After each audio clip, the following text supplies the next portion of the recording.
Tape আছে বলুন, আপনার সাংবাদিকরা টেপ? অ্যাসেম্বলির ভিতরে মনোহরি মাহাতো, মনোজ কিগা, কোন এমএলএ, শঙ্কর ঘোষ, মিহির গোস্বামী, কোন এমএলএ মার খায়নি এরকম আছে বিরোধী দল?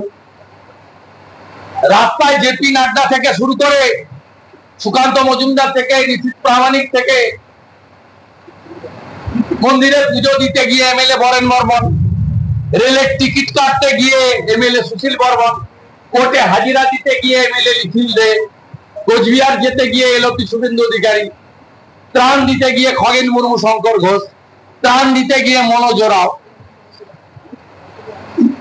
সব চ্যানেল, দুটি একটি নির্দিষ্ট চ্যানেল ছাড়া সব চ্যানেলের সব সাংবাদিক আক্রান্ত হয়েছেন, পোর্টাল ইউটিউবাররা আক্রান্ত হয়েছেন। আরামবাগ টিভির শফিকুল ভাইয়ের 28টা কেস হয়েছে, মামলা 28। এরপরেও বলবেন এই রাজ্যে ডেমোক্রেসি আছে? লজ্জা ছাড়া মিথ্যাবাদী, হিপোক্রেট চিফ মিনিস্টার। এই জন্যই তো আওয়াজ উঠেছে, দড়ি ধরে মারো টান, রানী হবে খান খান।